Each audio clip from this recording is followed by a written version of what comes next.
पर कोई खरा उतरा, आपने आपका काम किया, तब आप उसको वोट दीजिए। लेकिन अगर आपके विश्वास पर खरा नहीं उतरा तो लोकतंत्र और संविधान आपको बताता है कि जितनी मजबूती से आपने उसका साथ दिया है उतने ही मजबूती से उसका विरोध भी होना चाहिए, तब न सुधरेगा। ना तेजा तो हमने के राजतंत्र बना दे ले बानी जा, तो वह विधायक चुनता नहीं, विधायक जी के बाद विधायक जी अपने से अपन लड़का चुन दी हों, और ना कोनो दुर्घटना हो गई, विधायक जी के मृत्यु हो गई तो लड़का सहानुभूति में जीत के चल आई। हम पूछता नहीं काहे जीतले रही, आदमी कहता क्या करी भैया, सहानुभूति के लहर रहे। पूछता नहीं कि भाई विधायक जी तो रहन कुछ काम के रहन कर लड़का कौन पराक्रम कैले मान काहे जीतले बानी। आदमी कहता भैया बड़ा सहानुभूति रहे। अरे आपका बच्चा खाए बगैर सो रहा है, आपके बच्चे के शरीर पर कपड़ा नहीं है, गाँव लड़का स्कूल में पढ़े जाता है, जब पढ़ाई नहीं के हो खिचड़ी खियावल जाता है, रउआ से कोई सहानुभूति नहीं के करो, रउआ चलो बनी सहानुभूति करे दूसरा के संगे, कीजिएगा तो भोगिएगा। यही बताने चले हैं। आदमी कहते कि भैया रउआ संगे खड़ा होकर, हम सबको मन से कहते हैं आप हमारे साथ खड़ा होने की आपको जरूरत नहीं है, आप अपने बच्चे के साथ खड़ा होइए। जो समाज, जो परिवार, जो व्यक्ति अपने बच्चे के लिए नहीं खड़ा हो सकता वो हमारे साथ क्या खड़ा होगा। आप अपने बच्चे के लिए खड़े ही नहीं हो रहे हैं। यहाँ नेता जो है, दल सब आपके नस में इतना जात और धर्म घुसा दिया है कि राव लड़का बिना कपड़ा बिना चप्पल के रोड पर घूमता, लेकिन रोवा होकर दर्द समझ में नहीं खेआवत। कैसे सुधरी बिहार, ये बताने चले हैं कि जगिए। बारे में बेहतर जानकारी हो, उनकी स्थिति, आर्थिक सामाजिक स्थितियों के बारे में बेहतर जानकारी हो, उसका स्वागत होना चाहिए। लेकिन जो लोग इसके पक्ष में हैं उनको दो तीन बात जरूर समझना चाहिए। पहली बात, ये जनगणना नहीं है, ये सर्वे टाइप की चीज है, एडमिनिस्ट्रेटिव एक्सरसाइज है, इसका कोई वैधानिक आधार नहीं है। दूसरी बात कि सिर्फ गणना हो जाने मात्र से, सिर्फ सर्वे हो जाने मात्र से आपकी स्थिति नहीं सुधरती। अगर सिर्फ गणना हो जाने मात्र से स्थिति सुधरती तो सबको मालूम है कि बिहार देश का सबसे गरीब राज्य, इसकी गणना तो पूरी पड़ी है। और आप ही को मालूम है कि आपकी यहाँ शिक्षा की, स्वास्थ्य की या विकास के ज्यादातर मानकों पर हम लोग 28वें 29वें नंबर पर हैं। उसको आप क्यों नहीं सुधार रहे।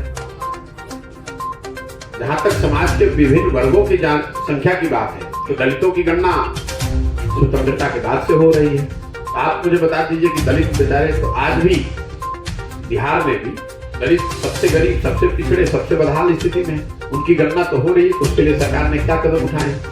तो गणना कराना एक बात है, उसके पीछे की नियत, उन सुधार करने की आपकी जो इच्छा शक्ति है, आपके पास जो क्षमता है, आपकी आपका जो संकल्प है, उसको भी देखने की जरूरत है। ऐसा नहीं है कि आपने गणना किया और उससे लोगों की स्थिति सुधर जाएगी। ये जो पूरा प्रयास है, ये समाज में जातीय आधार पर विद्वेष फैलाना, लोगों को बांटना, एक दूसरे को लड़ाना, ताकि अगला चुनाव किसी तरह निकल जाए। उसके बाद कौन किसको देखता है, किस जाति की आर्थिक सामाजिक स्थिति की जानकारी सरकार को आज नहीं है। और अगर भाई बहाली कैसे आएगी जब जनता किसी के झूठे आश्वासन पर आप बिक जाइएगा या अपना विश्वास, अपना मत किसी को दे दीजिएगा।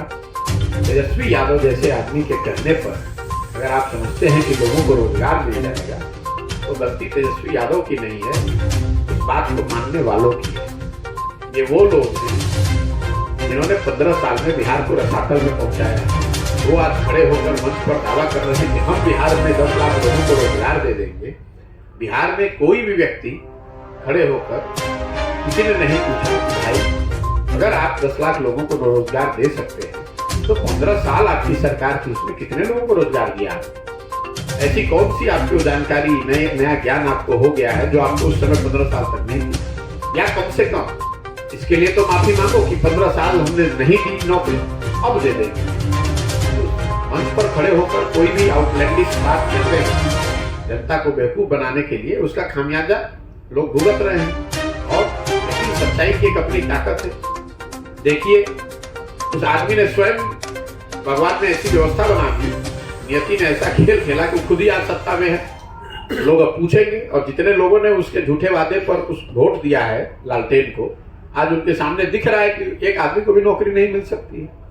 भाई 15 अगस्त को, पिछले साल 15 अगस्त को नीतीश कुमार ने महागठबंधन में आने के बाद, जिस नीतीश कुमार ने 10 लाख नौकरी के वादे पर खिल्ली उड़ाई, उसका प्रतिकार किया, ये बताया कि ये बिल्कुल गलत है, नहीं हो सकता है, उसी नीतीश कुमार ने 15 अगस्त को महागठबंधन बनने के बाद गांधी मैदान से खड़े होकर कह दिया कि हम तो 1 साल में ये कर देंगे। तो अगस्त से आज करीब 4-5 महीने हो गए। तो 5 महीने